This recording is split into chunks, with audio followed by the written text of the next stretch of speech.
Bisakah Abang tunjukkan kepada saya saja dulu, tidak usah kepada seluruh umat Kristen yang ada di muka bumi ini, di mana Injil yang asli?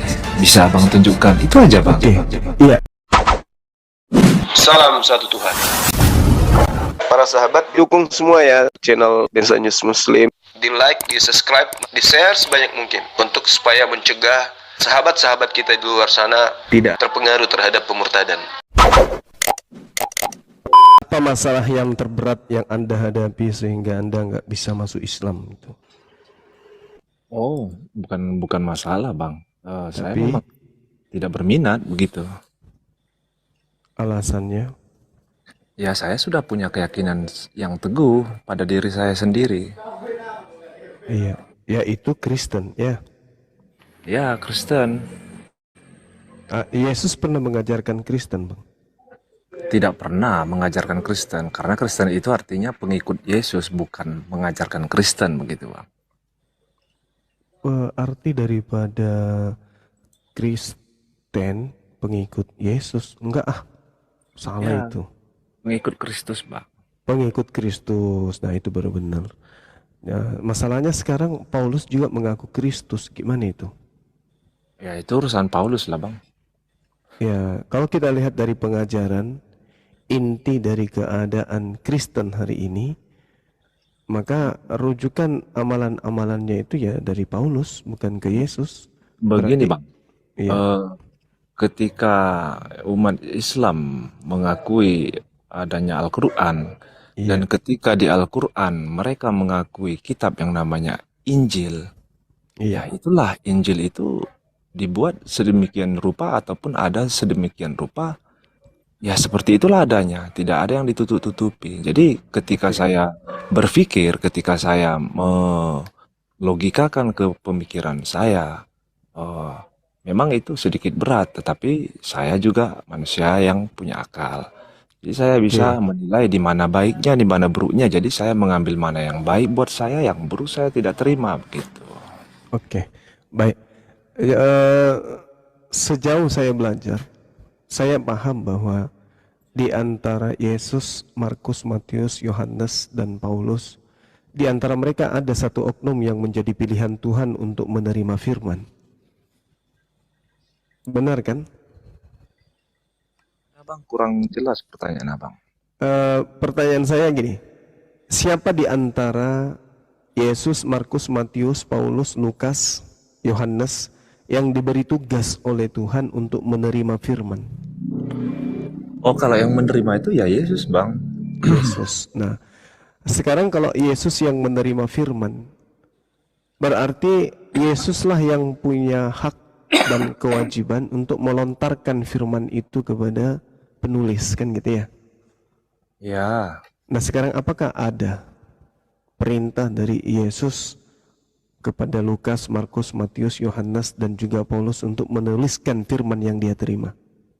begini, Bang.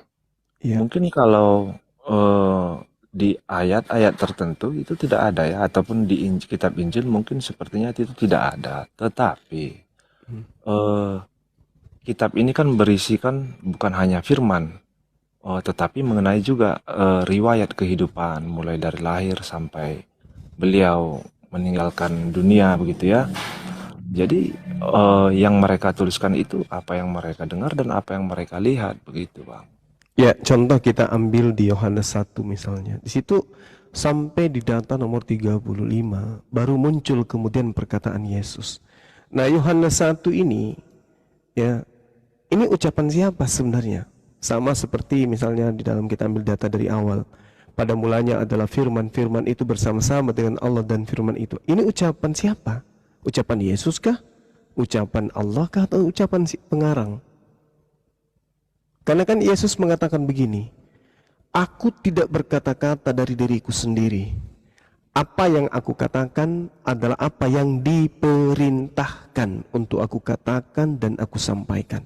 Seorang Yesus yang Anda akui sebagai penyampai firman saja tidak berani mengungkapkan sebuah kalimat, jangankan kalimat, kata aja. Dia nggak berani. Apa yang terlontar dari mulutnya itu yang diperintahkan. Nah, sedangkan kalau kita lihat Yohanes 1, Ini bukan perkataan Yesus. Artinya pengarang Yohanes berani berkata-kata dari dirinya sendiri. Yesus tak berani dia. Aku tidak berkata-kata dari diriku sendiri. Apa yang aku katakan adalah apa yang diperintahkan. Nah sekarang ini baru Yohanes loh. Dan memang kitab Yohanes ini bukan murid Yesus yang menulis. Nah, penulis Yohanes menuliskan kemudian Yohanes 1 nanti di data 38 ya, baru Yesus itu berbicara di Yohanes 1 itu. Apa yang dikatakan oleh Yesus di sana? Apakah yang kamu cari? Marilah dan kamu akan melihatnya. Itu baru perkataan Yesus menurut Bible. Nah, dari data nomor 1 sampai nomor 39 ini ucapan siapa? Firman Tuhan kagak, sabda Yesus juga bukan. Lalu buku ini yang membuat Anda beriman.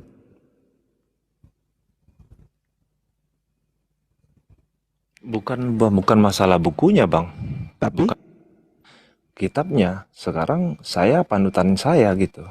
ya itu dia maksudnya. Terlepas daripada iman saudara itu hak prerogatif saudara. Tidak Ketika ada kemudian.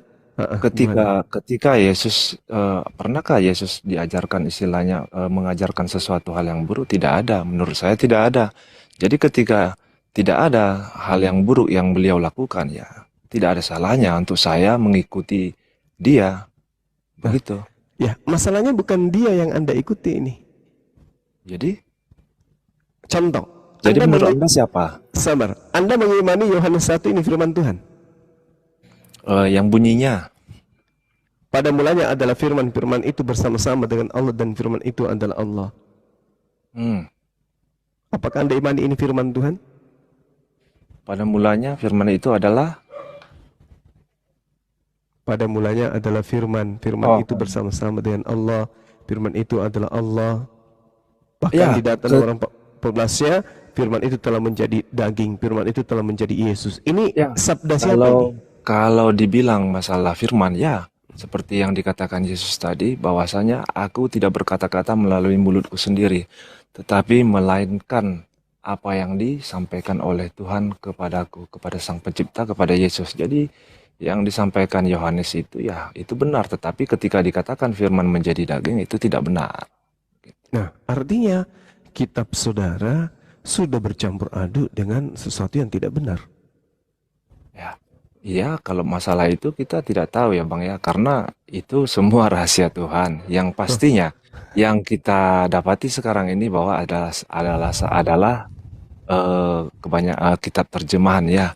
Kalau di bahasa aslinya kita nggak tahu isinya seperti apa, ataupun manuskrip pertamanya kita tidak tahu isinya seperti apa. Jadi kita ya berandai-andai sajalah dengan kitab yang ada sekarang. Makanya tadi saya sampaikan sama Abang, sama semua, bahwasanya saya mengambil yang baik, yang masuk di akal saya, yang tidak baik dan tidak masuk di akal saya tidak terima. Bukan tidak terima berarti saya tolak, itu enggak. Ya saya hanya memahami, oh begini, ya udah saya nggak ambil gitu. Yesus itu mengajar cuma 3 tahun, Bang. 3 tahun itu hanya Yesus satu murid aja. Misalnya Yohanes, dengan kitab-kitab Yohanes itu tidak cukup. Kalau dia menyampaikan firman kepada seorang Yohanes selama 3 tahun, itu nggak cukup. Lalu kapan dia ada waktu menyampaikan firman ke Lukas, Markus, Matius, apalagi si Paulus 14 buku ini. Jadi saya mengatakan adalah sesuatu hal yang konyol menurut saya. Kalau kita menjadikan diri kita ini menjadi seorang pemeluk sebuah agama, tapi kitabnya itu tidak sinkron dengan keadaan, kitabnya itu tidak berkesesuaian dengan apa yang dinobatkan terhadap kitab itu. Dikatakan sebagai kitab suci tapi isinya meragukan. Bukan lagi meragukan, tetapi memang tidak ada aspek legalitas yang menjadi pembenar bahwa informasi yang ada di dalam itu adalah akurat bersumber dari penerima firman. Dari Islam sendiri, di tengah-tengah Bani Israel itu memang ada sosok yang datang kemudian sebagai penerima firman dan penyampai firman. Kami menyebutnya Nabi Isa alaihissalam. Oke, kita persingkat saja. Ketika Silakan. Anda mengatakan Injil yang ada pada saat ini adalah Injil yang bukan benar-benar penyampai firman atau pemberita firman, bisa Anda tunjukkan kepada saya yang Anda maksud Injil yang asli itu seperti apa? Oke, baik. Yang pertama, Nabi Isa alaihissalam datang di tengah-tengah Bani Israel. Permasalahannya kemudian adalah Bani Israel itu tidak menerima beliau. Jadi kalau dirinya saja tidak diterima, apalagi perkataannya. Kalau perkataannya saja tidak diterima, lalu siapa yang akan menuliskan, menghabiskan waktu untuk menuliskan firman-firman yang beliau sampaikan? Sementara dia hidup diobok-obok oleh orang-orang sebangsanya. Tidak ada ruang kemudian untuk dia bernapas di sana sampai kepada berakhir upaya pembunuhan terhadap dirinya. Jadi kalau yang membawa firman aja ditolak, jangan berharap firman itu diterima. Makanya Al-Quran menarasikan dengan sangat jelas, ya ahlal kitab lima talbisunal haqqa bil batil. Mereka kemudian menolak, dan ketika mendengarkan firman yang disampaikan oleh para nabi, khususnya Nabi Isa alaihissalam, mereka mencampur adukkannya dengan sesuatu yang batil. Dan itu yang terjadi. Nah, itu dari perspektif Islam. Bahwa ketika ditanya umat Islam itu, mana Injil itu kemudian? Al-Quran dalam surah Al-Ma'idah diterangkan kemudian oleh Allah bahwa Rasulullah Muhammad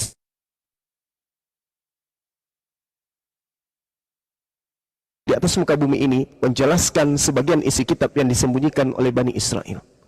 Diterangkan oleh Al-Quranul Karim surah Al-Ma'idah ketika dikatakan bahwasanya Rasulullah Bani Israel ahli kitab ini diajak kemudian untuk ikut kepada baginda Rasulullah Muhammad sallallahu alaihi wasallam. Sebelumnya kemudian Allah mengatakan apa? Ya ahlal kitab, qad ja'akum rasuluna yubayyinu lakum katsiran mimma kuntum tukhfuna minal kitabi wa ya'funa an katsir. Beliau setelah datang kepada kalian, kata Allah, kepada kalian wahai ahli kitab, wahai orang Yahudi, wahai orang Nasrani, beliau menjelaskan sebagian dari isi kitab yang kalian sembunyikan. Artinya apa? Artinya kitab yang dibawa oleh Nabi Isa alaihissalam, ajarannya itu disembunyikan. Mari kita lihat. Mari kita lihat. Berarti cakupan daripada pengajaran baginda Rasulullah Muhammad sallallahu alaihi wasallam itu meliputi aspek pengajaran para nabi, termasuk yang Anda imani sebagai Yesus. Kita lihat dalam Markus 1 nomor 14. Ketika Yohanes Pembaptis itu dipenjara, ditangkap, datanglah Yesus ke Galilea dan Yesus mengajarkan Injil Allah. Yesus mengajarkan Injil Allah. Lalu kemudian, ya silakan. Ya, makanya tadi saya simpel ya bertanya sama abang. Ketika abang mengatakan bahwa Injil yang ada sekarang ini bukan Injil pembenaran ataupun penyampai ataupun pemberita firman, bisakah abang tunjukkan kepada saya saja dulu, tidak usah kepada seluruh umat Kristen yang ada di muka bumi ini, di mana Injil yang asli? Bisa abang tunjukkan? Itu aja bang. Oke, iya. Pertanyaan saya juga pun sama. Di mana Injil Allah yang Yesus sampaikan? Kan Yesus mengatakan dalam Markus 1 nomor 14, Yesus mengajarkan Injil Allah. Pertanyaan saya sama. Mana Injil Allah yang Yesus sampaikan itu? Karena Al-Quran mengatakan bahwa baginda Rasulullah Muhammad sallallahu alaihi wasallam menjelaskan sebagian isi kitab yang Injil Allah yang Yesus beritakan itu. Anda bisa tunjukkan kepada saya, berarti Al-Quran salah. Nah sekarang tugas Anda nih. Al-Quran mengatakan Rasulullah datang menjelaskan sebagian isi kitab yang disembunyikan. Apa itu? Atiullah wa atiur Rasul. Taatlah kepada Allah dan taatlah kepada Rasul. Lalu kemudian Nabi Isa menjelaskan, ya Bani Israel, inni Rasulullahi ilaikum. Rasul menjelaskan, Nabi Isa alaihissalam menjelaskan kepada orang-orang Yahudi, Bani Israel, wahai Bani Israel, sesungguhnya aku adalah utusan pencipta langit dan bumi kepada kalian. Matius 14 nomor 25, Matius 15 nomor 24. Aku diutus hanya kepada domba yang hilang dari Bani Israel. Markus 12 nomor 49. Yesus berseru kepada siapa? Kepada Bani Israel. Shema Israel. Bukan kepada siapa-siapa Yesus itu berseru. Yohanes 7 nomor 19. Aku berdoa bukan untuk dunia. Aku berdoa untuk Bani Israel. Lalu ketika Anda bertanya, mana Injil asli? Jangan tanyakan kepada saya. Tanyakan kepada bapak-bapak gereja awal mula. Mereka yang punya tanggung jawab untuk menunjukkan itu. Kenapa? Markus 1:14 dikatakan apa? Yesus mengajarkan Injil Allah. Yesus tidak mungkin mengajarkan Injil Markus, tidak mungkin mengajarkan Injil karangan Yohanes, tidak mungkin mengajarkan Injil karangan Matius, tidak mungkin surah-surah Paulus. Tetapi Injil Allah yang diberitakan oleh Yesus. Pertanyaan saya kembalikan kepada saudara. Tolong tunjukkan Injil Allah yang Yesus beritakan itu. Makanya bang, jadi ketika abang mengatakan hal seperti itu, berarti kita anggap saja berarti abang mengatakan bahwa Injil yang ada pada saat ini itu bukan Injil. Jadi makanya saya minta ditunjukkan begitu. Karena La saya memang haula wala quwata illa makanya billah. karena saya tidak bisa menunjukkan, orang saya tidak tahu di mana kan gitu. Iya, tidak bisa Ah, saudara nggak tapi bisa menunjukkan. betul. Maksud Kenapa saya bisa? gini, Kenapa bisa ketika nggak bisa abang Anda tunjukkan? Kan karena lucu, saya tidak Bang. sekarang Kan saya lucu tidak kan? mengatakan bahwa Injil yang ada ini adalah Injil palsu. Abang berani mengatakan itu Kalau palsu, berarti tidak abang tahu yang aslinya di palsu, mana. baik. Kalau tidak palsu, Bang, tolong tunjukkan Injil Allah. Jangan Injil Lukas, Injil Markus, Injil Yohanes, surat-surat Paulus, jangan. Saya butuh Injil Allahnya mana? Ingat ya Bang ya, di dalam kitab saudara sendiri, kitab saudara loh, di data nomor Yohanes 1:43. Apa yang dikatakan kemudian di sana? Pada keesokan harinya Yesus memutuskan dan berangkat ke Galilea. Dia bertemu dengan seorang murid bernama Filipus dan berkata kepada Filipus, Filipus, ikutlah denganku. Coba, yang diajak kemudian ikut dengan Yesus, diajak langsung nih, yaitu Filipus. Lalu kalau kita melihat di dalam kisah yang dikerjakan kemudian oleh Filipus bersama dengan Yesus, ternyata Filipus diceritakan di data Kisah Para Rasul 7, ketika dipanggil oleh dipanggil oleh Yesus, Filipus kemudian memberitakan Injil Yesus. Nah ini. Jadi gimana ceritanya? Di Kisah Para Rasul 8, bukan Kisah Para Rasul 7. Di situ jelas dikatakan Filipus memberitakan Injil Yesus. Artinya gini, Yesus memberitakan Injil Allah. Injil Allah ini diberitakan oleh Yesus, sehingga Filipus pun memberitakan Injil yang disebut sebagai Injil Yesus. Jadi Yesus memberitakan Injil Allah. Pada saat memberitakan Injil Allah, Yesus memanggil Filipus muridnya. Nah, setelah itu Filipus pun menyampaikan Injil Yesus. Maksudnya Filipus memberitakan Injil Allah, Injil yang sama yang diajarkan oleh Yesus. Di dalam kitab saudara Kisah Para Rasul 35, maka mulailah Filipus berbicara dan bertolak dari situ, ia memberitakan Injil Yesus kepadanya. Bayangkan itu. Jadi Yesus memanggil Filipus di dalam Yohanes 1 yang saya katakan tadi, Yohanes 1, bagaimana kemudian Filipus dipanggil di data 43. Yohanes 1:43, Filipus ikutlah denganku. Markus 1:14, Yesus memberitakan Injil Yesus. Kisah Para Rasul 8 nomor 53, kemudian sangat jelas di situ dikatakan bahwa Filipus memberitakan Injilnya Yesus di data nomor 35 dari Kisah Para Rasul 8 nomor 35. Ini include Bang. Yesus memanggil Filipus setelah mereka berdua memberitakan Injil Allah.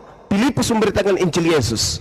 Nah, Al-Quran mengatakan Injil Allah yang datang kepada Nabi Isa alaihissalam itu disembunyikan. Kalau Al-Quran salah nih, kalau Al-Quran salah, jangan Injil versi Al-Quran yang Anda tunjukkan, tapi tolong, please, tunjukkan Injil Allah, tunjukkan Injil Yesus yang diberitakan Yesus dan Filipus. Ada? Kalau ada berarti Al-Quran gugur. Silakan. Jadi tidak usah panjang-panjang. Ketika kita berani mengatakan sesuatu itu hal yang palsu, berarti kita harus berani menunjukkan yang benarnya di mana. Sama saja seperti saya bilang gini. Ketika saya bilang Anda ini Bang Zuma palsu, oke, baru Anda balik tanya sama saya. Kalau gitu tunjukkan sama saya di mana Bang Zuma asli. Kan begitu. Oke, baik. Saya ngerti ketidakpahaman Anda terhadap pernyataan saya. Sekarang gini, Yesus memberitakan Injil Allah. Apakah Injil Allah ini Markus, Matius, Lukas, Yohanes? Silakan jawab. Ya, itu Bang. Berarti pada saat Yesus menyampaikan Injil Allah, Lukas sudah selesai menulis. Dia mereka kan adalah murid-murid Yesus pada saat itu. Jadi mereka menulis ketika mendengarkan dan melihat apa yang Yesus lakukan, Yesus katakan. Memberitakan Injil Yesus, Injil Allah, berarti Yesus kemudian memberitakan firman Allah. Ya, sekarang apakah yang diberitakan oleh Yesus ini adalah yang dibaca di dalam kitabnya Lukas? Ya. Dari mana Anda bisa mengatakan itu? Apakah Lukas bersama dengan Yesus? Ya. Dalilnya? Mateo. Yang tertulis ya 12 murid Yesus itu hanya ya memang tidak ada nama Lukas, tetapi Oke. Lukas termasuk salah satu murid Yesus. Nah, ini ilmu dari mana? Ya, ilmu yang saya yakini, Bang. Ya itu dia. Kalau cuma yakin aja nggak ada ilmu itu namanya. Itu artinya milik pribadi Anda. Yang dikatakan ilmu itu adalah pengetahuan. Pengetahuan yang bisa dikonsumsi oleh publik. Nah sekarang Anda mengatakan bahwa ya, hanya ya tok, tapi tidak ada ilmu di situ. Makanya Al-Quran tidak salah mengatakan, karena Anda pun bingung. Al-Quran mengatakan Rasulullah Muhammad Sallallahu Alaihi Wasallam datang mengajarkan, menjelaskan yang didatangkan oleh Allah kepada Bani Israel, dan sebagian dibiarkan begitu saja. Apa buktinya? Ketika Yesus mengatakan, wahai Maria, jangan kau sentuh aku, tetapi pergilah kepada saudara-saudaraku, katakan kepada mereka, aku akan pergi kepada Tuhanku dan Tuhanmu. Itu jelas tuh. Sembahlah Allah Tuhanku dan Tuhanmu. Kami menyembah apa yang kami kenal, kalian menyembah apa yang tidak kalian kenal. Aku diutus hanya kepada domba yang sesat dari Bani Israel. Inilah poin-poin yang dijelaskan oleh baginda Rasulullah Muhammad SAW melalui Al-Quranul Karim. Nah sekarang mari kita lihat. Al-Quran menjelaskan dengan sangat akurat kepada kami. Wa minhum ummiyuna la ya'lamuna al-kitaba illa amaniya wa inhum illa yazunnun. Apa kata Al-Quran? Ini bercerita tentang orang-orang terdahulu, orang-orang Yahudi, orang-orang Nasrani, dan orang-orang zalim yang hidup di tengah-tengah mereka. Dan di antara mereka ada yang buta huruf yang tidak mengerti kitab Taurat, kecuali hanya berangan-angan dan mereka hanya menduga-duga. Fawailul lilladzina yaktubuna al-kitaba bi'aidihim tsumma yaquluna hadza min indillah. Orang yang tadi hanya berangan-angan, hanya menduga-duga, menulis sebuah buku, tidak mengerti tentang Taurat, kemudian lalu mereka menulis sebuah buku dan mengatakan ini dari Allah, inilah yang kena terhadap kitab saudara. Contoh, tak kasih contoh ya. Kalau penulis kitab saudara itu hanya berangan-angan. Contoh misalnya Yohanes, diterangkan dalam Yohanes 3 nomor 13. Apa yang dituliskan di sana? Tidak ada seorang pun yang pernah naik ke surga selain daripada Yesus. Apakah itu betul? Lalu bagaimana dengan Elia? Bagaimana dengan Henok? Itu bukan orang. Inilah yang dikatakan penulis Yohanes hanya berangan-angan. Penulis Lukas berangan-angan lagi. Lukas 24 nomor 44 sampai 46. Ada tertulis tentang Mesias, bahwa Mesias akan mati dan bangkit pada hari ketiga di dalam Taurat. Di antara orang mati, dicetak, dicerita, dicari Taurat itu, tidak ada Mesias mati dan bangkit pada hari ketiga. Al-Quran betul. Berangan-angan saja, menduga-duga saja, menuduh Taurat menuliskan tentang Mesias bangkit pada hari ketiga, tapi ternyata di Taurat tidak akan pernah Anda temukan itu. Nah inilah kenapa kami tidak percaya kepada Kristen, kenapa kami tidak percaya kepada kitab saudara. Karena Al-Quran saya akurat menjabarkan keadaan Kristen hari ini. Satu lagi, Al-Quran 1400 tahun silam menuliskan begini. Wa minal ladzina qalu inna nasara ahazna mitsaqahum fanasuha mimma zukkiru bih faqrayna bainahumul adawa wal ba'da ila yaumil qiyamah. Jadi dikatakan oleh Al-Qur'anul Karim, orang-orang yang menyebut diri mereka sebagai Allah kemudian timbulkan permusuhan dan kebencian di antara mereka sampai hari kiamat. Apa yang menyebabkan demikian? Karena mereka mengingkari kemudian pesan yang telah Allah peringatkan kepada mereka. Nah sekarang bagaimana dengan Kristen?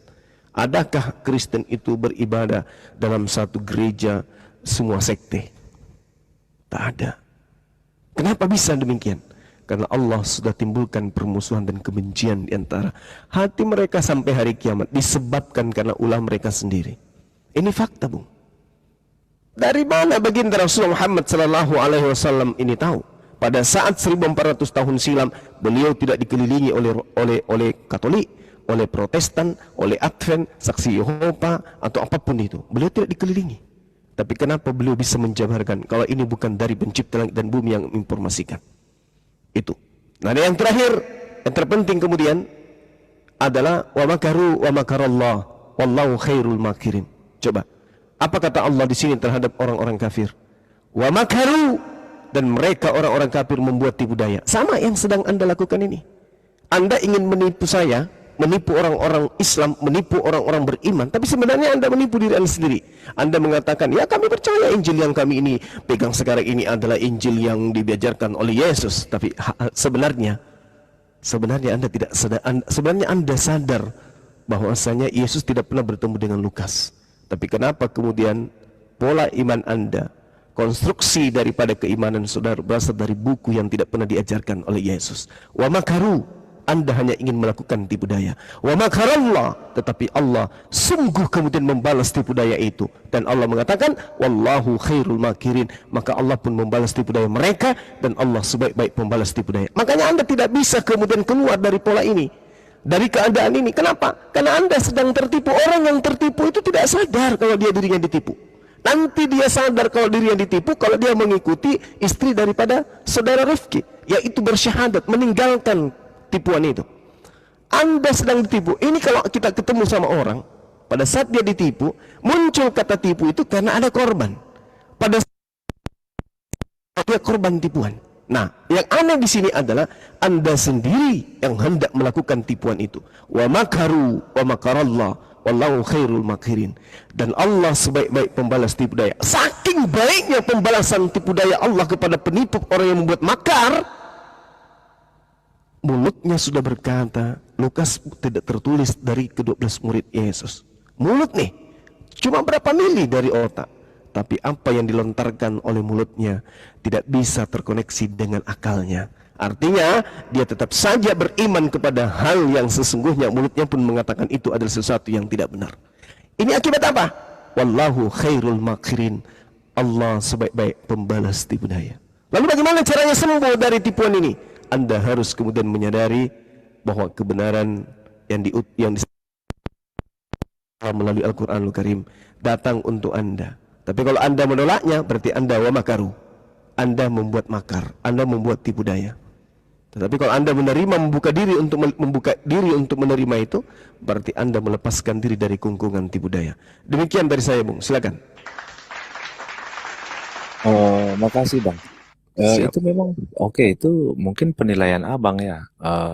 Jadi ketika Abang juga tadi mengatakan bahwa tidak ada satupun tempat di Indonesia ini bahwasanya ada semua sekte beribadah dalam satu tempat bersama, itu Abang udah salah besar. Bahkan di sini kami ada kok dari semua sekte beribadah dalam satu tempat agama gitu. Dalam satu tempat ruang ibadah gitu, dalam satu waktu yang sama. Itu ada, itu namanya ekumene gitu. Karena kita memahami, untuk belajar memahami mana yang hal yang lebih baik dan lebih benar gitu. Jadi bukan berarti ya apa yang Abang pahami itu sama seperti yang kami pahami ataupun sama seperti yang teman-teman Muslim lain pahami. Jadi seperti tadi ya, ada istrinya Bang Rifki bersahadat. Abang boleh saja mensahadatkan setiap orang yang beragama. Abang boleh saja memasukkan mereka ke Islam, tetapi Abang tidak boleh sebenarnya menjelekkan ataupun mengungkapkan hal-hal yang tidak baik kepada agama lain gitu.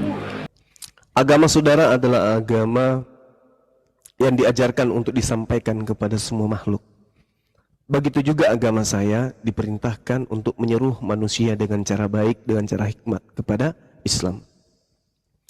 Jadi tugas kita di sini adalah menyeru orang-orang untuk mengenal Islam. Tugas Anda pun menyeru manusia untuk mengenal Kristen. Nah, biarkan kemudian orang dibawa. Mana di antara mereka yang menggunakan akal sehat, insya Allah akan memilih Islam. Tetapi orang-orang yang kemudian yang butuh simple, tidak perlu prosesi-prosesi rutinitas seperti yang dilakoni oleh umat Islam, makanan semua bisa dimakan, minuman semua bisa diminum, tidak ada kewajiban ibadah, silakan milih Kristen. Dan satu hal penggarisan yang harus saudara tahu di Islam, satu penggarisan artinya satu ketetapan. Barang siapa yang ingin hidupnya bebas di muka bumi ini, saya ulang, barang siapa yang mau hidupnya bebas di atas muka bumi ini, silakan keluar dari Islam. Anda pasti akan sebebas-bebasnya di luar sana. Menyembah Tuhan tidak ada kewajiban. Ibadah minggu bukan kewajiban. Apalagi Apalagi menyembah Yesus bukan kewajiban. Apalagi tidak ada kewajiban di luar Islam itu. Tapi kalau Anda mau terikat dengan hukum Tuhan, Anda mau terikat dengan hukum pencipta langit dan bumi, yuk masuk ke Islam. Langkah kaki kiri Anda diatur, ketukan lisan dan napas Anda sudah diatur, pergerakan tangan Anda sudah diatur, baringnya Anda sudah diatur, duduknya Anda sudah diatur, berdirinya Anda sudah diatur, tunduk berserah diri kepada semua ketetapan dan ketentuan Tuhan pencipta langit ini, pencipta langit dan bumi ini. Tapi kalau Anda ingin bebas dari aturan-aturan Tuhan itu semua, silakan Anda melenggang meninggalkan Islam. Maka Anda akan merasakan betapa indahnya kehidupan dunia itu. Indah sekali. Apa yang Anda butuhkan sudah tersedia. Apa yang Anda inginkan sudah disediakan. Apa yang ingin dirasakan, tinggal Anda membeli. Apa yang Anda ingin mau, tinggal Anda raih. Itulah di luar Islam. Itulah di luar Islam. Kalau di Islam, pasti harus tunduk berserah diri. Maka ini pilihan. Orang Islam yang kemudian ogah kemudian untuk ibadah, untuk sholat, karena itu adalah wajib, silakan ikuti Saifuddin Ibrahim. Dia keluar Islam karena bosan sholat. Tapi kemudian orang-orang yang mau diatur oleh penciptanya, silakan masuk Islam. Tidak bebas lagi dia menggunakan busana, tidak bebas lagi dia mau makan apa, tidak bebas lagi kemudian dia mau minum apa. Kenapa? Karena sebenarnya yang menjatuhkan Adam alaihissalam bukan harta, bukan tahta, tetapi makanan. Yang menjatuhkan dia adalah perut. Oleh karena itulah kemudian Nabi Ibrahim alaihissalam datang, diatur perutnya. Nabi Musa alaihissalam datang, diatur perutnya. Nabi Isa alaihissalam datang, diatur perutnya. Kenapa? Karena perut inilah yang membuat kita jatuh. Lihat di negara kita ini. Ada orang kaya, masih tetap korupsi. Ada jabatan yang tinggi, masih nepotisme. Ada orang yang segala-galanya pilih, tetapi tetap saja maksiat. Kenapa? Perut. Ini perut. Tuhan memberikan kita perut. Perut inilah yang kemudian menjatuhkan manusia, dan perut inilah juga yang akan membuat manusia itu selamat.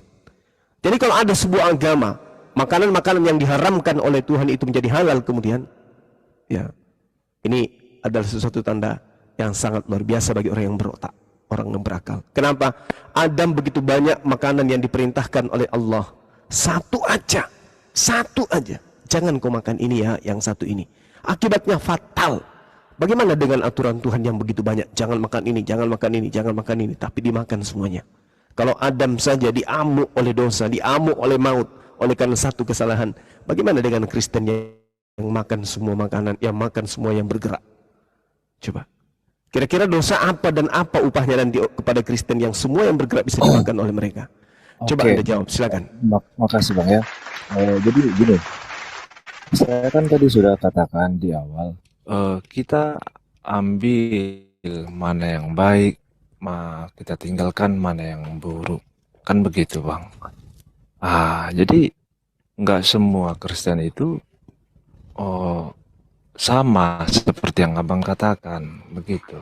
Karena manusia kan saya udah bilang, orang punya cara pola daya pikir yang berbeda. Jadi saya nggak makan babi, jujur aja saya bilang saya nggak makan babi. Karena itu sudah tertulis di awal kitab Perjanjian Lama, ya gitu. Saya tidak melanggar itu. Iya, jadi nggak sama, semua orang Kristen tuh nggak sama. Jadi Abang jangan salah sangka gitu. Iya, baik Bung.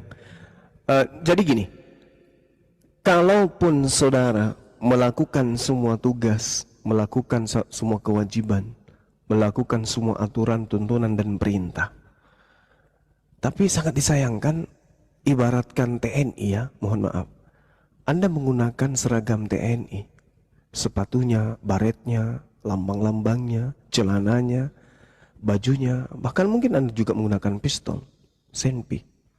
Tetapi sangat disayangkan, Anda tidak terdaftar di Mabes TNI.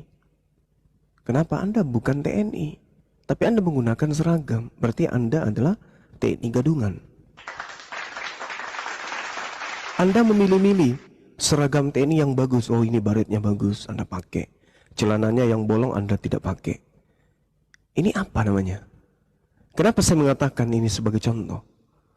Karena ajaran makan babi itu hanya dua. Hanya di Islam dan hanya di Yahudi. Kalau hari ini kemudian Anda tidak makan babi, siapa yang larang? Bang, ada perintah kepada non-Yahudi untuk tidak makan babi. Setahu saya, hanya ada di Imamat 11 nomor 7, jangan engkau makan babi. Dan itu hanya hukum-hukum yang diberikan kepada Bani Yakub. Anda bukan Bani Yakub. Begitu juga di Al-Quran. Al-Quran ini ada perintah jangan engkau makan babi. Tapi perintahnya hanya kepada umat Islam. Jadi kalau ada non-Islam, non-Yahudi tidak makan babi, ini adalah Yahudi atau Islam gadungan. Coba Anda sadari itu. Jangan sampai Anda belajar mati-matian, siang malam Anda belajar, Anda hafal undang-undang, Anda hafal rumus-rumus matematika, Anda kemudian melakukan penelitian tentang kimia, Anda belajar tentang ekosistem, Anda belajar geografi dan semua pelajaran di sekolah Anda pelajari sendiri. Dan Anda hebat dalam hal itu. Sampai ketika Anda melakukan uji coba terhadap soal-soal yang dibuang oleh sekolah ke tempat sampah, Anda ambil, Anda uji kemampuan Anda, semua soal itu bisa di luar kepala Anda jawab. Tapi sangat disayangkan, begitu ujian selesai, Anda tidak lulus. Kenapa Anda tidak terdaftar di sekolah tersebut? Lalu apa arti kepintaran Anda? Apa arti ketaatan saudara? Apa artinya itu semua?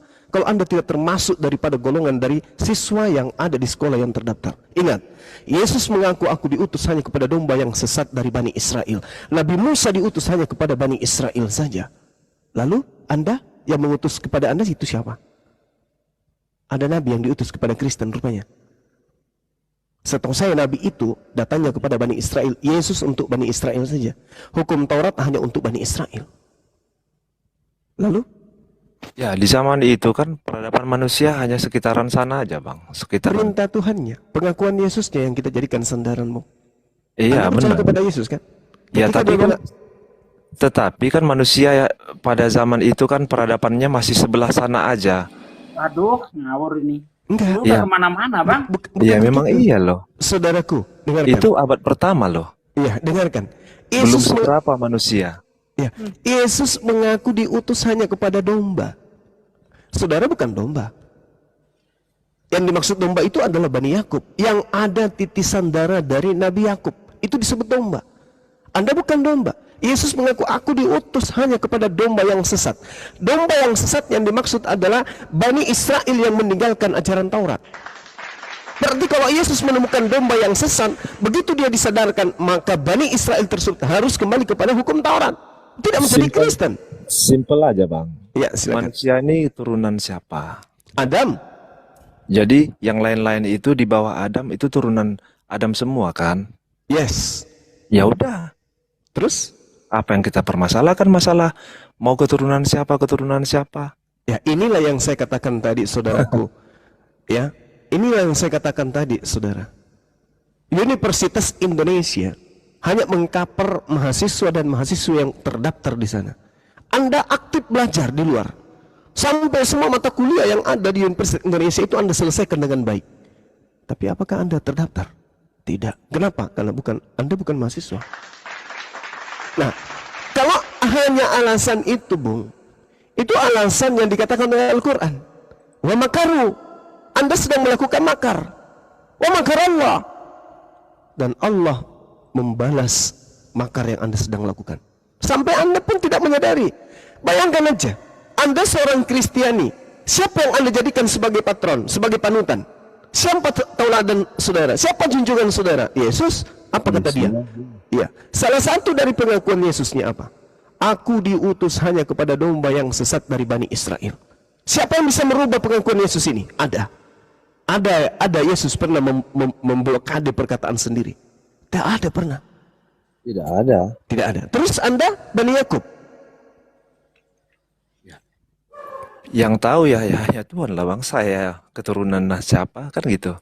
Yang pastinya ketika Anda berbicara soal masalah keturunan diperuntukkan bagi siapa? Kita semua manusia ini sama-sama keturunan dari ciptaan Tuhan, dari Nabi Adam dan Nabi Hawa, kan begitu. Oke. Jadi mereka semua juga adalah nabi-nabi utusan itu adalah keturunan Nabi Adam begitu. Jadi kalau diperuntukkan berarti Tuhan punya keterbatasan gitu. Berarti Tuhan enggak sang maha kuasa ketika diperuntukkan untuk satu tujuan kan gitu. Berarti Yesus melakukan satu tipu daya. dengan mengatakan diutus hanya, dalam bahasa Yunani mono, spesial. Aku Bukan. diutus hanya kepada domba yang sesat dari umat Israel. Itulah yang ingin saya sampaikan. Ya, silakan. Karena pada saat itu hanya bangsa, hanya Turun. Iya, silakan Terima Mbak. kasih. Ya, sama-sama. Nah, kita nggak boleh berasumsi kita ini. Kita orang beragama itu harus berbicara berdasarkan dalil. Apapun aspek iman kita kemudian, maka kisi-kisi ketika kita menyampaikan iman kita, amalan kita, perbuatan kita dalam beragama harus berlandaskan kepada dalil, bukan dalih, tapi dalil. Coba Anda tunjukkan dalilnya di mana? Hantamkan dalil Anda dengan dalilnya Yesus. Mana tinggi kedudukan dalil Anda dengan dalil Yesus? Aku diutus hanya kepada domba yang sesat dari umat Israel. Hantamlah dalil itu dengan imam buta Anda. Inilah ketika Anda menghantam dalil Yesus, maka Allah mengatakan wa makaru wa makarallah. Anda membuat makar, dan apesnya nanti bukan Anda hanya menjadikan diri Anda sebagai korban. Anda mengorbankan darah daging Anda sendiri juga, yang juga bukan Bani Israel, bukan domba yang sesat dari Bani Israel. Anda pakai dia untuk menghantam dalil yang Yesus sampaikan kepada murid-muridnya. Lalu pertanyaan. Silakan. Simpel. Dari mana abang tahu saya bukan keturunan Bani Israel? Ya Allah ya Karim. Ya. Ya Allah ya Karim.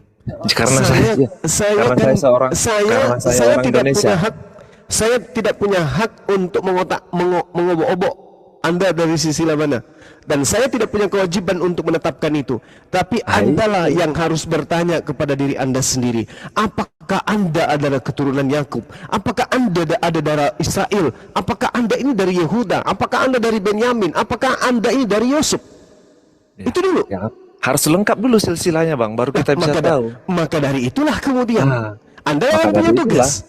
Tanya darah Yahudi pada diri Anda.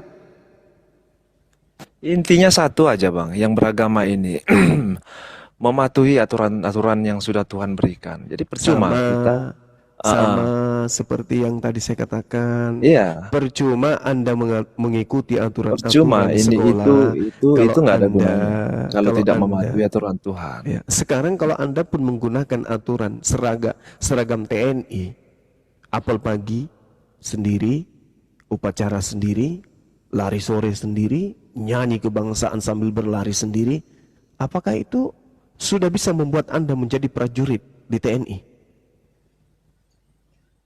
Bisa. Ya, TNI itu untuk menjaga tidak, keamanan negara, dan saya ini adalah warga negara, maka saya juga punya hak sama seperti TNI untuk menjaga warga negara kita ini dari penjajah. Lalu itu beda, Anda Bang. latihan perang sendiri di hutan. Itu beda, itu instansi. Tetapi kalau abang mengatakan untuk menjaga kedaulatan negara, bukan TNI saja, kita juga wajib kok. Oke. Nah, apakah Anda setelah mendapatkan legalitas wajib membela negara, Anda masuk dalam jajaran TNI? Ya bukan jajah seperti saya harus jadi jajaran TNI, tetapi bukan seharusnya saya menghindar ketika ada perperangan di negara saya, kan gitu. Baik. Bahkan saya menumpahkan darah saya untuk membela negara saya, kan gitu. Oke, baik. Ketika kemudian ada instruksi dari Panglima tertinggi bahwa yang ikut berperang hanyalah TNI, sipil tidak bisa. Kemudian Anda sebagai sipil menggunakan seragam TNI ikut di sana. Mati, konyol enggak Anda tuh? Ya, ketika ada instruksi seperti itu ya kita ikuti instruksinya. Iya, berarti Yesus menginstruksikan aku hanya diutus kepada domba yang hilang dari Bani Israel. Anda ikuti tidak? Itu beda bang, ini kan dari Tuhan. Ini kan masalah keimanan, bukan masalah peperangan. Kalau Panglima TNI aja Anda turutin, kenapa ini wakil Tuhan yang datang Anda tidak turutin? Itu kan Panglima, ini bukan Panglima bang. Nah, justru kalau bukan Panglima tetapi dia adalah utusan Tuhan, wakil Tuhan yang mengatakan itu, kenapa Anda tidak taat? Salahkah saya membangkang untuk mengikut yang Tuhan utus? Nih, gimana ceritanya ini? Ya, Anda tahu nggak ceritanya dalam Matius 15 ada seorang perempuan yang mengemis ke Yesus, tapi Yesus mengatakannya dia hanya seekor anjing. Enggak gini. Oke lah, tadi abang bilang Yesus itu hanya diutus untuk Bani Israel, kan gitu. Pengakuan Yesus sendiri loh ya. Iya, oke. Terus? Jadi tadi abang bilang Anda siapa? Oke lah, saya nggak tahu saya siapa. Maksudnya nggak tahu saya dari keturunan mana, kan gitu. Tetapi salahkah saya untuk mengikuti satu panutan tokoh yang baik menurut saya di mata Tuhan, yang diutus Tuhan sendiri untuk memberikan pengajaran-pengajaran yang baik kepada umat manusia pada zaman itu? Salah nggak kira-kira menurut Anda? Itu aja. Kalau kebaikan-kebaikan yang dilakukan oleh orang yang kemudian mampir atau nonton atau menyaksikan anak-anak sekolah, dia ikut-ikutan juga, itu tidak salah. Anak sekolah mandi jam 7, pakai seragam yang rapi, kemudian dia jalan ke sekolah, kemudian belajar sampai jam 12 dan seterusnya. Itu nggak salah kalau Anda turutin itu. Masalahnya Anda tidak terdaftar sebagai mahasiswa di sekolah itu. Anda jatuh kepada titik nol. Dikatakan sebagai orang yang zalim. Anda menzalimi diri Anda. Anda sudah tahu diri Anda bukan siswa dari sekolah itu. Tapi setiap hari Anda bangun pagi, kemudian Anda menggunakan seragam sekolah, cuma sampai di gerbang, habis itu pulang. Kasihan kan? Anda menghabiskan waktu. Tiba masa di mana Anda dipanggil oleh Tuhan kembali, di mana ada perintah yang harusnya Anda turut kepada perintah itu, malah Anda tinggalkan. Tidak ada perintah untuk turut kepada perintah tersebut, malah Anda lakukan. Coba, Rasulullah Muhammad SAW diutus oleh Allah. Bil bayyinati waz zubur wa anzalna ilaika litubayyina linnasi, untuk seluruh umat manusia. Anda manusia, berarti beliau diutus untuk Anda juga. Wa ma arsalnaka illa kaffatan linnas, tiadalah aku mengutus engkau wahai Nabi Muhammad kecuali untuk seluruh umat manusia. Berarti untuk Anda juga. Tapi kenapa Anda berkiblat ke Yesus? Yesus mengatakan aku diutus hanya kepada domba yang sesat dari umat Israel. Anda malah berkiblat ke dia. Ada yang diutus oleh Allah untuk Anda tolak. Ada yang tidak diutus untuk Anda, hanya untuk Bani Israel, Anda ikut-ikut. Berarti Anda hanya dipanggil sebagai julukan apa? Oleh Yesus. Oke, jadi Kan gitu. oke, kita persingkat aja Bang ya. Iya. Tapi kebetulan saya memang nggak bawa Bible, lagi nggak bawa kitab. Jadi ada di kitab Perjanjian Baru itu Iya. eh, setelah kebangkitan Yesus kalau tidak salah ya. Iya. Saya lupa juga. Sebutkan aja. Tapi ada ayatnya memang bahwasanya Yesus itu menyuruh murid-muridnya untuk memberitakan dan menyerukan apa yang sudah saya ajarkan ke seluruh muka bumi gitu. Oke, Itu aja. baik. Iya. Baik, saudaraku. Saya ngerti yang Anda maksud itu adalah Matius 28 nomor 19. Tapi justru data inilah yang akan menggulung Anda. Kita lihat ya. Karena itu pergilah, jadikanlah semua bangsa muridku dan baptislah mereka dalam nama Bapa dan Anak dan Roh Kudus. Oke? Pergilah, jadikanlah semua bangsa muridku. Bukan kemudian di sini diterangkan bahwasanya jadikanlah semua bangsa muridku, ini merujuk kepada apa? Kepada bangsa-bangsa. Ada satu lagi tapi saya lupa. Saya udah tandai juga itu. Cuman saya kebetulan nggak bawa kitab, jadi saya mau nyampaikan pun saya Markus lupa tertulis 16. di mana. Markus Bukan di situ 16. Bang. Oh, Bukan di situ. Besok saya naik lagi, saya tunjukkan sama abang ya. Iya, oke. Saya bahas ini dulu. Dan Iya. ajarlah mereka di data nomor 20-nya, dan ajarlah mereka melakukan segala sesuatu yang telah kuperintahkan kepadamu. Sekarang kita lihat Kristen. Ada nggak perintah dari Yesus untuk beribadah menyembah kepada dirinya? Nggak ada kan? Nggak ada. Ada nggak perintah Yesus untuk membatalkan hukum Taurat? Nggak ada kan? Nggak ada, malah dia menggenapinya. Oke. Ada nggak perintah Yesus untuk percaya kepada pendeta, percaya kepada pastor? Ada nggak perintah Yesus untuk beribadah di gereja? Ada nggak perintah Yesus untuk beriman kepada Lukas, Markus, Matius? Ada nggak? Nggak ada. Nggak ada. Nggak ada. Bagus. Nggak ada. Memang nggak ada. Ya, sedangkan Yesus mengatakan, ajarlah mereka melakukan segala sesuatu yang telah kuperintahkan kepadamu. Sekarang permasalahannya adalah ketika murid-murid ini diajarkan jadikanlah semua bangsa muridku menjadi muridku, murid-murid ini menjadikan segala bangsa ini menjadi Kristen atau menjadi penganut Torah. Gimana? Ketika murid-murid ini kemudian dipaksakan ke seluruh bangsa termasuk Indonesia untuk Ya. menjadikan orang Indonesia murid-murid Yesus. Murid-murid Yesus ini kelak mengajarkan kepada orang Indonesia sebagai Kristen atau sebagai penganut Torah.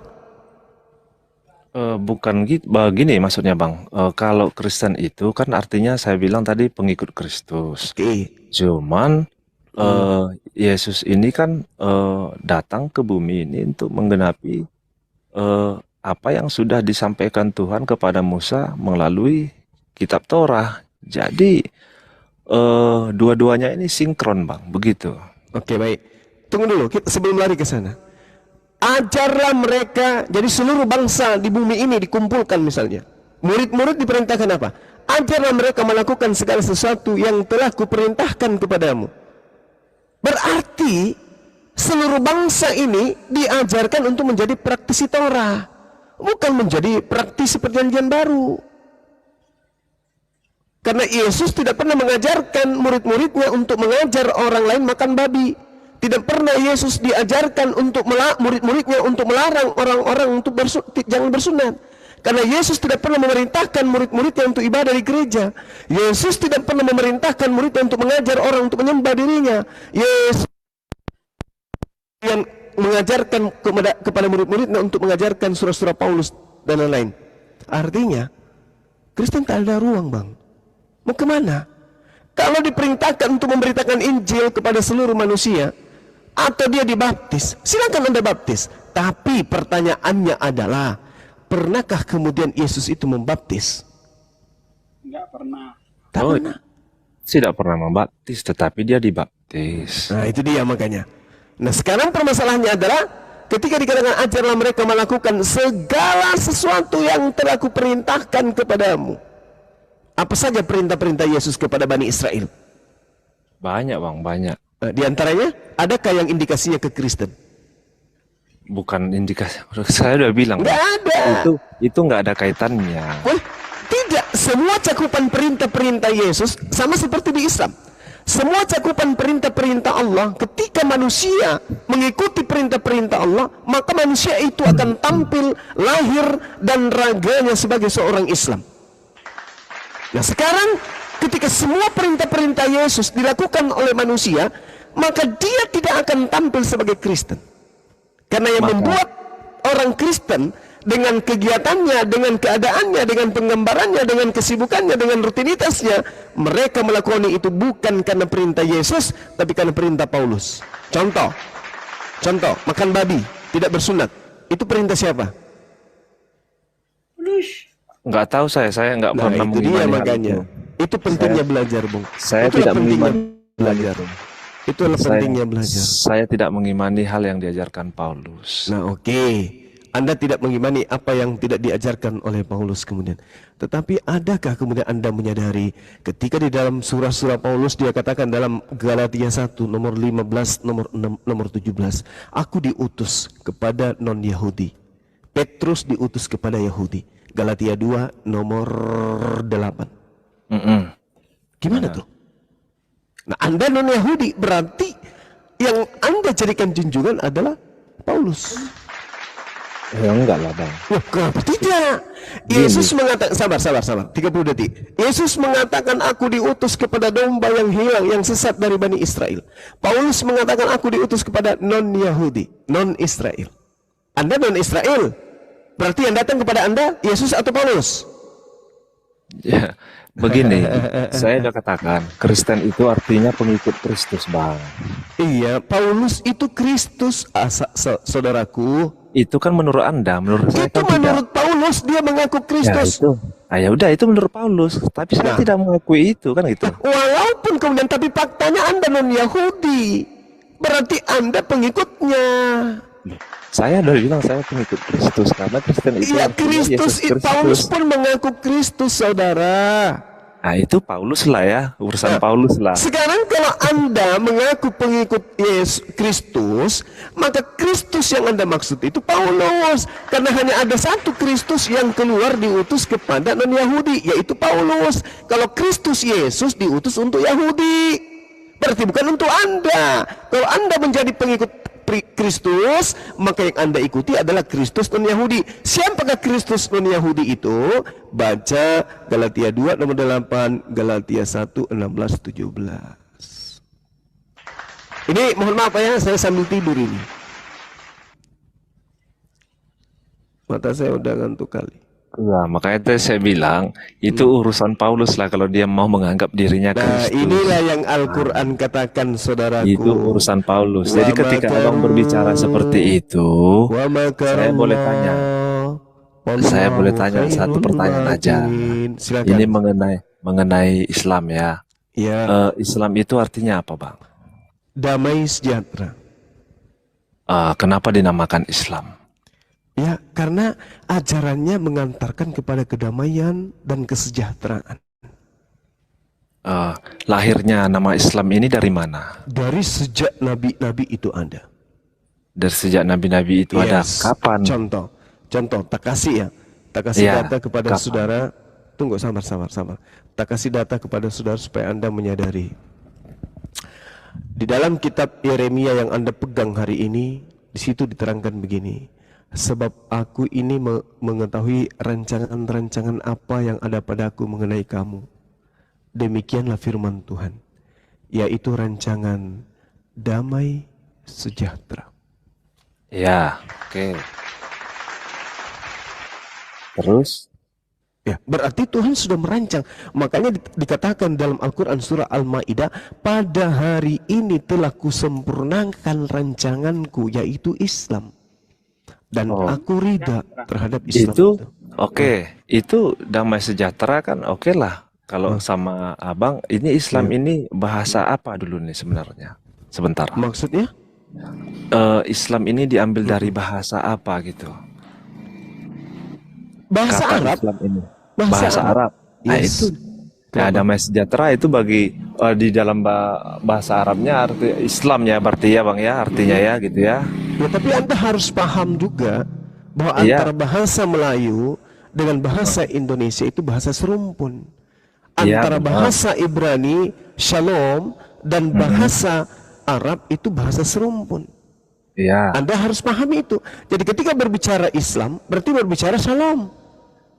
Udah beda lah Bang. Loh, kok berbeda pula? Beda Bahasanya bahasanya kan sama beda. itu. Salim alaikum itu. Salim alaikum itu kan damai bagimu. Serumpun. Ah, betul. Salam alaikum. Assalamualaikum. Kan sama. Nggak sama lah Bukan Bang. artinya damai Assalamualaikum bagi sama dengan pula. Assalamualaikum. Inilah yang Al-Quran katakan, wa makaru, wa makarallah. Anda membuat tipu daya dengan mengatakan shalom dan salam itu tidak serumpun. Berarti Al-Quran kalau semakin benar ini. oke, Gimana? kalau di damai sejahtera bagimu itu bahasa Arabnya Islam, oke. Ya. Kalau di bahasa Ibraninya apa? Shalom. Shalom, ya udah. Nah, terus harusnya Anda bertanya, kenapa bisa shalom itu damai sejahtera? Berarti kan beda kan gitu. Ya udahlah, kalau Apa sama apa beda enggak? Orang Indonesia apa? Orang Malaysia apa? Sama enggak? Ya beda lah Bang. wa makaru wa makarallah. Itu hanya logat, Bos. Wallahu khairul makirin. Itu ya kan Itu hanya beda. logat saja. Artinya sama Harusnya logatnya Anda juga. itu bertanya, kenapa Islam itu disebut damai sejahtera? Harusnya Anda bertanya. Sekarang damai sejahteranya Islam itu apa? Ya Bang lah yang tahu di mana damai sejahteranya Islam. Oke. Jadi damai sejahteranya Islam itu yang pertama, mereka dijamin surga oleh Allah. Itu dulu. Itu dulu yang perlu saudara pahami. Islam agama yang dijamin surga. Sedangkan kalau kita berbicara mengenai Kristen, tak ada satupun jaminan di surga untuk Kristen.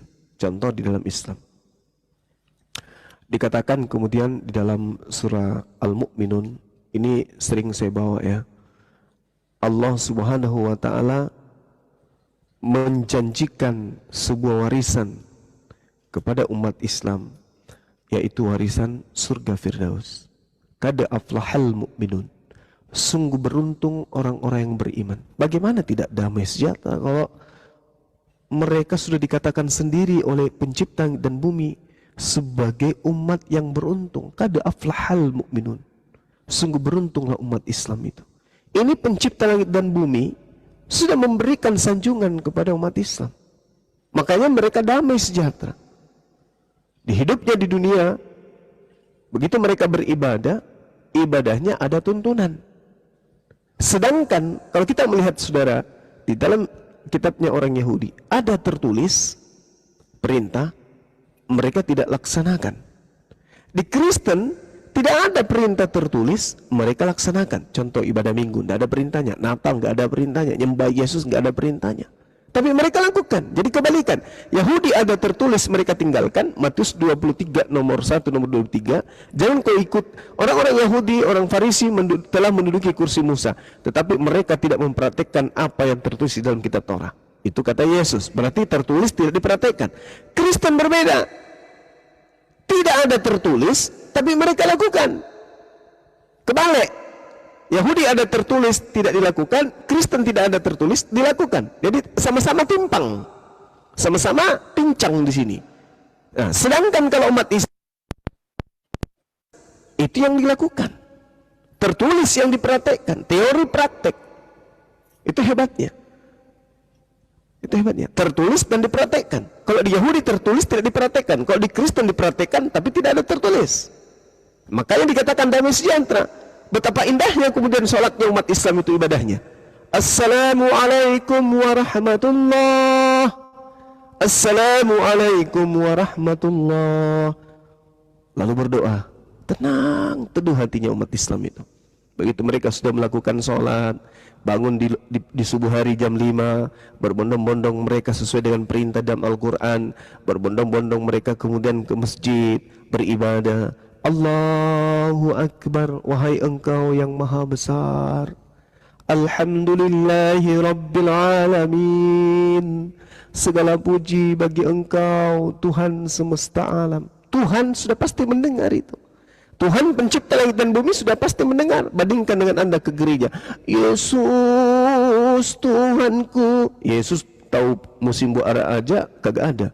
Orang anda panggil dari Indonesia, mana dia mendengar? Tapi kalau Allah, Alhamdulillahi Rabbil Alamin, Ar-Rahmanir Rahim. Engkau yang maha pemurah lagi maha penyayang. Maliki Yaumiddin. Coba, yang menguasai hari pembalasan. Siapakah dia? Tuhan, dia merasa. Iyyaka na'budu wa iyyaka nasta'in. Dia merasa karena dia lagi dipanggil oleh hambanya, dia lagi dipanggil oleh ciptaannya. Tapi kalau Yesus anda panggil, Yesus yang ada di surga, mana dia dengar? Orang dia tahu siapa yang ambil jubahnya saja dia nggak paham. Jadi kalau gini Yesus tidak punya hepeng lagi, itu gimana? Saya nggak pernah lagu, saya nggak tahu siapa pencipta lagu itu, Ahi. Kalau lagu Nggak tahu. Gereja itu. Gini bang ya, biarpun kita ibadah di gereja itu memang nggak ada dalilnya, itu benar, ya. Tapi bukan berarti gereja itu salah, karena intinya itu kan untuk hanya untuk menyembah satu Tuhan, kan begitu. Jadi kalau abang bilang ada lagu-lagu rohani, ya namanya untuk memuliakan dan memuji. Ataupun bersyukur. Jadi kalau kau doa, kalau masalah doa kita ada kok doa khusus bang. Setiap ibadah kita ada doa khusus, doa Bapa kami. Itu setiap ibadah, mau ibadah di rumah, mau ibadah sendiri, ataupun mau berdoa sendiri pribadi, atau mau berdoa bersama-sama, doa itu tetap kita panjatkan. Sama seperti orang bang sholat, tetap kan memanjatkan takbir kan gitu, bukan begitu? Tetap itu tetap di doa yang sama. Ya kita juga begitu. Doa yang sama itu tetap. Kalau kita punya permintaan ataupun punya keinginan ataupun punya doa yang ingin kita panjatkan, kita sampaikan. Tidak ada perbedaan, bang. Kita ada doa khusus kok. Nggak ada istilahnya doa itu berubah-ubah terus, nggak ada. Doa itu ada doa khusus, walaupun tidak ada di dalil. Tetapi doa itu khusus ada. Iya, tapi sekarang permasalahannya adalah ibadah minggu itu siapa yang ngajarin? Kalau ibadah itu sebenarnya nggak harus minggu bang ya. Dan Ya ibadah enggak, itu bukan ibadah. masalahnya. Ibadah Oh, minggu ibadah. itu siapa yang ngajarin? Kalau ibadah minggu nggak tahu saya bang sejarahnya siapa yang ngajarin. Memang Kalau nggak ada. Anda ibadah Memang hari nggak ada. apa? Saya nggak harus hari Minggu ibadah bang. Karena saya setiap hari saya berdoa kok. Ya Walaupun di rumah, beda. walau Berdoa dimanapun. itu, iya betul. Berdoa Ya, itu kapan saja. Ini yang saya maksud iya. hari Minggu, hari Minggu. Kalau itu saya Siapa yang nggak ngajarin? tahu. Saya nggak Anda tahu ibadah siapa. hari apa? Saya setiap hari ibadah bang. Ke gerejanya kapan? Memang kalau ke gereja ya itu hari Minggu lah bang. Iya. Allahu Akbar, Nah, Masya tapi Allah. itu kan bukan berarti mencela keimanan saya istilahnya. Si Noah ibadahnya cuma hari Minggu. Bukan berarti begitu kan?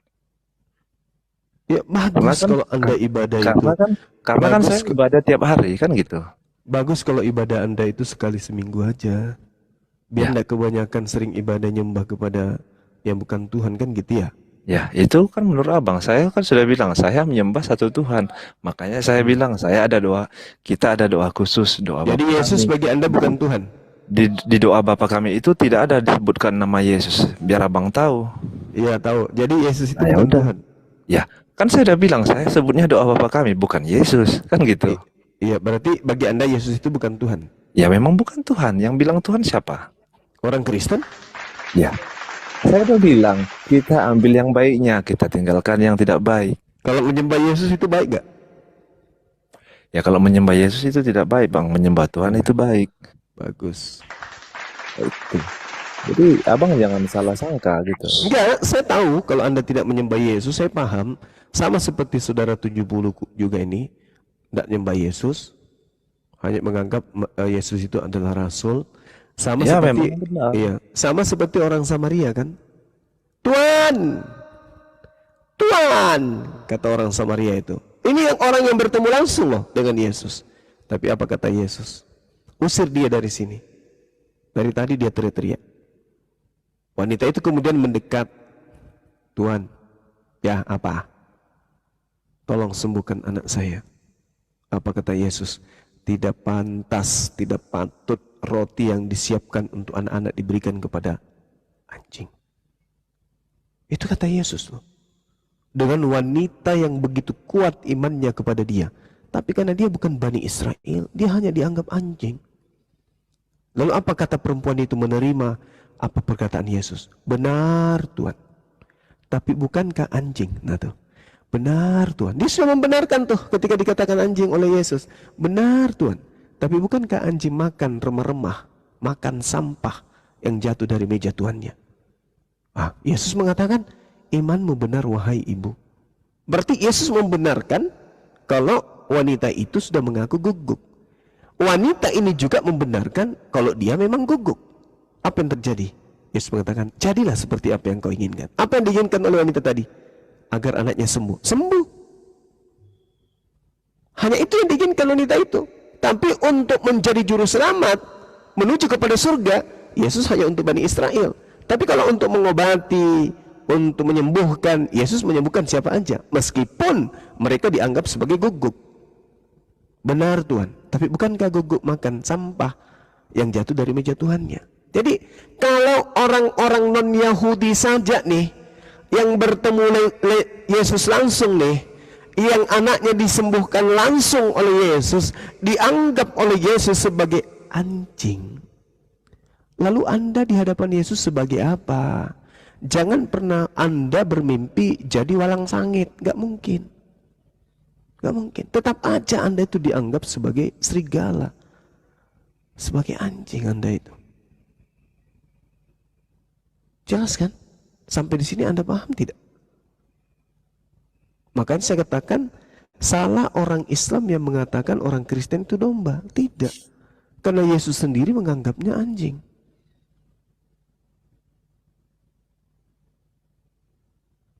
Sampai di sini Anda bisa paham tidak ini? Belum tentu, Bang. Karena yang Anda bacakan itu, yang walaupun ada tertulis, ya belum tentu itu artinya. Berarti Anda meragukan keabsahan kitab saudara. Ya sudah, tinggalkan kitab itu. Masalah bukan masalah meragukan keabsahan atau tidaknya. Masalahnya itu adalah perkataan Yesus. Ketika Yesus berbicara, yang Yesus katakan itu bukan keluar dari mulutnya sendiri, tetapi melainkan keluar dari Tuhan yang disampaikan melalui Apalagi kalau Yesus. sudah kayak begitu. Jadi Berarti tidak ketika diragukan lagi berarti Tuhan pencipta langit dan bumi yang menganggap non Yahudi sebagai anjing. Anda Jadi sudah mengakui. Nah, izin nanggapin ya. Izin nanggapin ketika sebentar. Tuhan Bentar, Bang ketika Bentar, Tuhan Bang berkehendak, Nanggapin, belum Bang. tentu kehendaknya Kayaknya itu Bang Noah ini nggak seperti ngerti kenapa Yesus memakai kata guguk. Ngerti nggak Bang Noah kenapa Yesus memakai kata guguk? Lanjutkan aja Bang, lanjutkan aja. Nah, sebenarnya bukan Yesus menganggap orang Samaria, ya orang Samaria itu guguk ya. Orang Samaria itu juga orang bagian dari Israel ya, hanya saja mereka terkucilkan. Nah, orang Israel pada saat itu menganggap orang-orang Samaria itu reputasinya itu sama kayak guguk gitu. Jadi Yesus hanya menggunakan istilah yang orang Yahudi anggap. Jadi sebenarnya bukan Yesus yang menganggap mereka. Yesus itu hanya menggunakan istilah dari Yahudi kepada Samaria itu sebenarnya. Iya. Biar Oke. Karena aja Ja- Bang Juma bernarasi biar Bang Juma dapat hidayah. Bukan begitu, Bang. Kebenaran itu harus disingkap meskipun pahit. Jadi kalau dikatakan diutus hanya kepada umat Israel, lalu wanita dari tanah Kanaan ini kemudian tidak dianggap. Jadi pernyataan saudara tentang Samaria mungkin ada aspek kebenarannya. Tapi yang pasti kemudian Yesus menolak dengan mengatakan diutus hanya umat Israel. Dengan demikian orang Samaria, orang Kanaan ini tidak dianggap sebagai orang Israel karena dia dianggap sebagai guguk. Dan kalau Anda mengatakan, bukan Yesus yang mengatakan loh, ini terlontar sendiri dari mulut Yesus, bukan terlontar dari mulutnya siapa-siapa. aku tahu. Sabar bang. Matius Hanya saja, sendiri, dengar, Bang. Yesus, Hanya saja Yesus menggunakan istilah yang dari kalangan Yahudi biar mengerti gitu perempuan Samaria ini. oh tidak bang, tidak, bukan begitu. Yesus ini, Soalnya semua orang Yahudi menganggap kalau orang-orang Samaria itu guguk. iya karena mereka keturunan Samiri kan. Iya. Nah, itu dia makanya. Mereka adalah keturunan. Makanya kalau dikatakan oleh Yesus sebagai dalam bahasa Yunani kunarion, itu tidak bisa kemudian dirubah. Yesus sendiri yang mengatakan itu. Tetapi Yesus menjawab dia tidak patut mengambil roti yang disediakan bagi anak-anak dan melemparkannya kepada kunarion, kepada guguk. Kalau orang Samaria Anda mengatakan masih punya titisan darah Yahudi atau Yakub, penyimpangannya menyebabkan Yesus memanggilnya guguk. Lalu bagaimana dengan Anda? Samaria aja menurut saudara masih ada darah Yahudi yang dianggap guguk. Bagaimana dengan Anda? Dan kalau saya jadi Anda nih, tentu sebagai orang berakal, saya nggak mau dipanggil dengan panggilan itu. Makanya saya di Islam. Karena di Islam Allah mengatakan innal ladzina amanu wa amilus salihah ulaika hum khairul bariyah. Mereka umat Islam itu adalah sebaik-baiknya makhluk. Makhluk yang paling baik, makhluk yang paling mulia. Itu. Kita disebut sebagai makhluk yang paling mulia. Lah Anda disebut guguk, Anda tidak merasa gitu. Tapi dulu Bang, Yesus nggak pernah menganggap orang di luar Israel itu guguk ya. Guguk itu hanya untuk kepada orang-orang Samaria Bang. Contohnya lah orang Yunani itu nggak pernah dianggap guguk. Kan banyak bangsa yang menjajah Israel. Nah, cuman Samaria yang dianggap guguk gitu. Coba Anda tunjukkan saya di mana dialog Yesus dengan orang Yunani. Dialog Yesus dengan orang Yunani, ya dengan Pontius Pilatus lah contohnya satu. Nah, apa yang dikatakan kemudian di sana? Adakah Yesus diberi ruang untuk berbicara tentang mereka? Gak ada kan? Nggak ada, Yesus, cuma ya nggak ada karena Yesus nggak menjawab memang. Kan Yesus diam aja. ya itu dia. Makanya, jadi kalau Anda mengatakan dia tidak disebut gugui, karena Yesus diam aja. Tapi yang pasti yang disebut domba itu adalah Bani Yakub. Berarti di luar Bani Yakub, Yesus mau diam ataupun berkata tetap aja. Abang nggak ngerti maksudku ya. Jadi Ngerti. istilah guguk, dengar bang, sekali lagi Iya. dengar ya bang. Iya. Jadi istilah guguk itu hanya untuk kepada orang Samaria bang, bukan untuk yang lain-lain. Kata siapa? Lalu untuk yang lain disebut apa? Ya nggak ada bang. Lah, ini penggambarannya orang yang percaya kepada Yesus. Orang yang Bukan percaya bang, kepada Yesus. jangan terlalu memaksakan bang. Orang Yahudi aja tanya sekarang ya. Ya orang Samaria itu apa gitu? Tanya aja sama orang Yahudi Tahu, langsung. saya ngerti itu, saya paham. Tapi sekarang permasalahannya yang disebut domba itu adalah Bani Yakub. Iya paham. Nah, lalu di luar Bani Yakub yang percaya kepada Yesus disebut apa? Ya nggak ada sebutannya bang. Nah, ini tadi apa? Ya kalau istilah guguk itu kan untuk orang Samaria, bukan Karena untuk hanya yang orang lain-lain. Samaria yang bertemu dengan Yesus pada saat itu.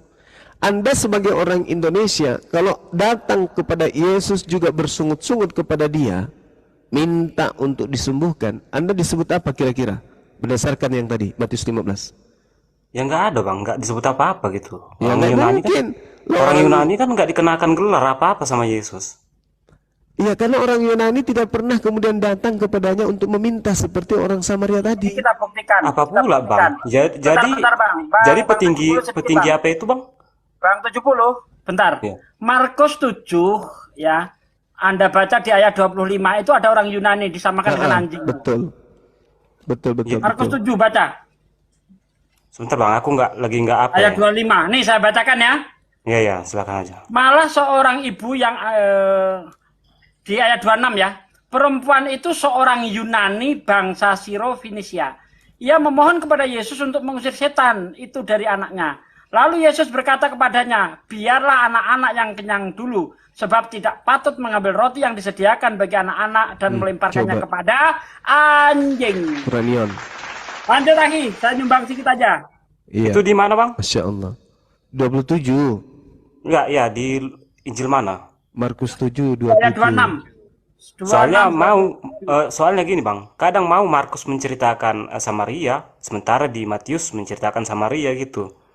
Ini Yunani, Bung. Iya. Ntar lah, saya baca dulu lagi. Aku nggak tahu soalnya tentang itu. Ya itu sudah jelas kan. Makanya kalau ada yang dijelaskan oleh guru, jangan ngeyel, jangan sampai kapur nanti lengket di kepala. Nanti ini penghapus yang di tangan melayang nanti. Nah terkait roti itu kan masih banyak sebenarnya. Bang Zuma sendiri tadi mengatakan tentang penyembuhan, justru bukannya roti itu yang dimaksud roti hidup ajarannya. Roti di situ Yesus. Iyalah ajaran Yesus itu. Ya Yesusnya, bukan ajarannya, Yesusnya. Nah, apapun ceritanya kan tetap kalau menerima remah roti itu kan boleh-boleh aja, makanya dikatakan imanmu besar. Bayangkanlah cuman remah roti, bagian remah roti yang diterima. Iya, karena wanita ini mengakui bahwa Yesus diutus hanya kepada domba Israel. Iya, tapi kan orang Israel itu nggak pernah dikatakan imanmu besar. Malah yang dianggap guguk itu yang dikatakan imanmu besar. Ya itu dia makanya, sebesar apapun imannya tetap aja disebut guguk. Ya nggak masalah bang, nggak masalah bang, karena kan iman yang menyelamatkan, bukan gelar yang menyelamatkan. Sekarang permasalahannya adalah apakah wanita ini selamat sampai ke surga? Ya karena kata Yesus imanmu besar, ya bisa aja selamat bang. Upahnya hanya sembuh anaknya. Soalnya iman ini kan masalah keselamatan ini bang, iman ini. Ya itu dia makanya harus berhati-hati. Kalau Anda salah beriman, ya maka penyesalan yang akan datang. Inilah aku di sini naik bukan untuk membahas kekristenan ya. Sebenarnya Sekarang aku di sini. begini, Anda percaya nggak ada kebangkitan Israel rohani. Rohani, secara rohani. Iya. Israel baru Anda percaya nggak? Di mana itu tertulis Bang? Kalau secara kebangkitan negara aku ada Kalau dijelaskan. Israel baru itu kan surga bagi hari Iya, iya. kebangkitan itu. Kalau ya bukan Israel sih. Yerusalem baru. Nah itu dia makanya. Artinya Anda tahu kan? Iya tahu itu, Yerusalem baru itu. Oke. Nah sekarang permasalahannya adalah Yerusalem baru tidak boleh orang yang tidak bersunat masuk ke sana. Itu di mana? Di Wahyu ya? Yesaya 52 nomor 1. Waduh, ya aku mohon maaf Bang. Perjanjian lama aku nggak tahu apa-apa. Nah itu dia makanya. Dikatakan orang yang bersunat tidak boleh masuk ke sana. Jadi Kristen-Kristen ini mau disimpan di mana?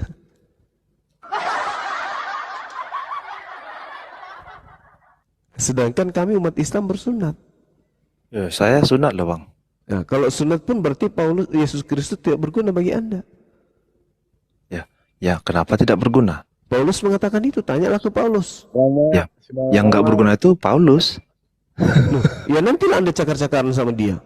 Iya, Kasih tendangan putar tanpa bayangan. karena saya bukan penganut tritung Bang ya. Sorry lah dulu. Ya, tapi Paulus mengatakan jika kau menyunatkan dirimu, Yesus tidak berguna bagimu. Itu kan Paulus Bang. Tapi kan dia utusannya Yesus katanya. Sekarang kan saya mengikuti ajaran Yesus, bukan mengikuti ajaran Sekarang Paulus. yang menjadi rasulnya Yesus itu kan Paulus katanya. Enggak. Dari mana? Paulus mengatakan itu. Dari mana?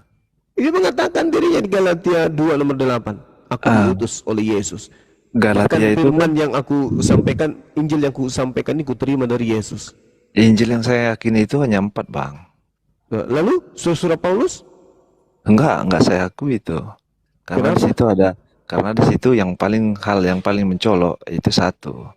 Masalah pengampunan dosa. Akal saya nggak bisa terima. Karena gini, Terus kenapa, kalau begitu kenapa Anda menolak gurunya tapi muridnya Anda terima? murid siapa? Murid Paulus. Siapa murid Paulus yang saya terima? Lukas dan Markus. Aduh, seumur umur Bang ya, saya baca kitab. Kayaknya tiba-tiba aja lah ini muncul si Paulus ya. Loh, nggak bisa. Karena hanya Lukas yang bersama dengan aku. Sedangkan di dalam awal perjanjian baru aja, di ke-12 murid Yesus itu nama Paulus nggak ada Bang. Siapa bilang? Kisah para Nggak Rasul? ada. Anda beriman? Di mana Bang? Kisah para Rasul Anda tidak beriman? Di kisah para rasul saya nggak Kita tanya, imani Bang, di kisah Injil. para rasul. Anda Karena tidak itu imani udah- juga? Itu udah tulisan Paulus itu. Bukanlah kisah para rasul itu tulisan Lukas itu, Matius, Markus, Itu Lukas ya dan Lukas. maksudnya itu sudah mengarah-ngarah ke Paulus. Lukas percaya Lukas. Ya kalau Lukas saya percaya Bang. Nah, Saya itu Lukas, muridnya Paulus. Lukas muridnya Paulus loh. Matius, Markus, Lukas, Yohanes. Lukas Lukas itu muridnya Paulus. Bukan Lukas yang dimaksud yang di abang bilang di muridnya Paulus itu bukan Lukas yang termasuk di dalam Injil kanoni itu Bang. Matius, Sama, Markus, Bang. Lukas, Sama itu. Baca kisah para Rasul 1 itu, Dengar. baca tuh. Aduh parah ini. Injil Lukas itu ditulis oleh muridnya Paulus. Nah, 1 Timotius 4:11, hanya Lukas yang tinggal denganku. Jemputlah Markus dan bawalah kemari karena pelayanannya penting bagiku. Jadi dua murid Paulus yang Anda imani ini sekarang, Lukas dan Markus. Makanya aku bilang, selama Anda masih jadi Nanti Kristen, coba saya koreksi lagi ya. jangan koreksi kitab sendiri, tidak bagus.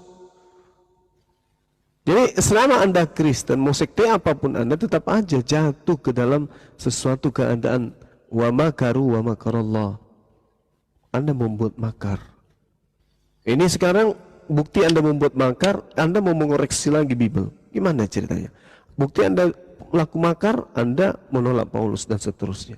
Inilah yang dikatakan oleh Allah. Allah itu maha hebat di dalam membalas tipu daya orang kafir. Wallahu khairul makirin. Coba Anda renungkan itu. Anda menolak guru tapi menerima murid. Silakan.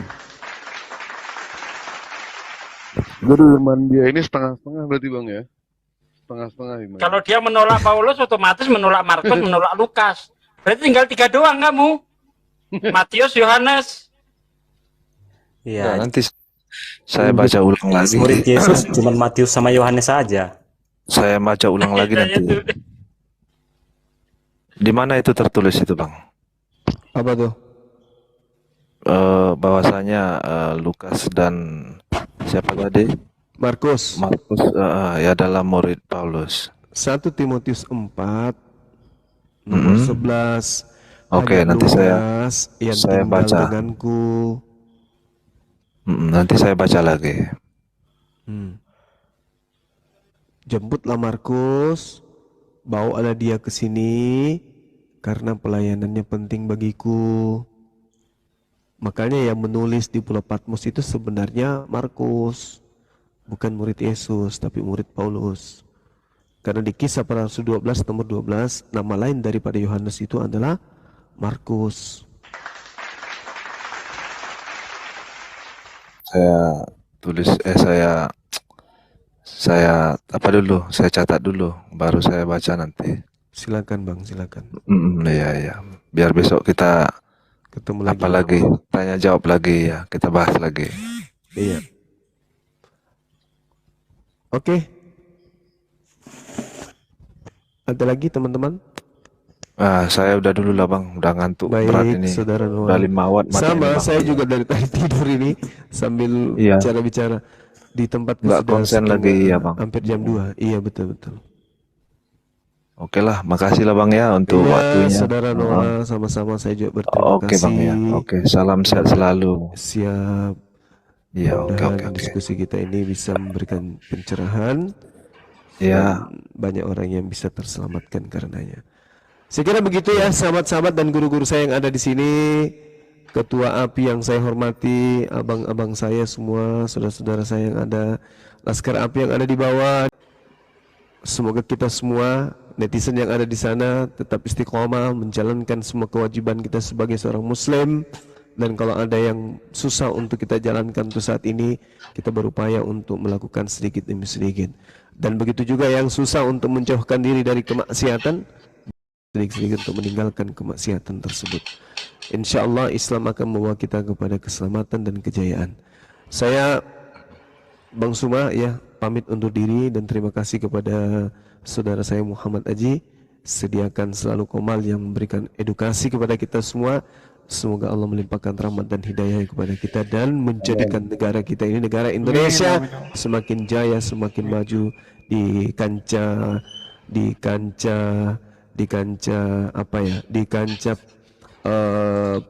pergelutan untuk kemajuan perekonomian dan kesejahteraan bangsa dan negara di antara bangsa-bangsa yang ada.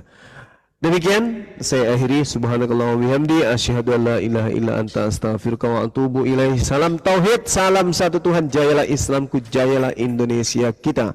Assalamualaikum warahmatullahi wabarakatuh.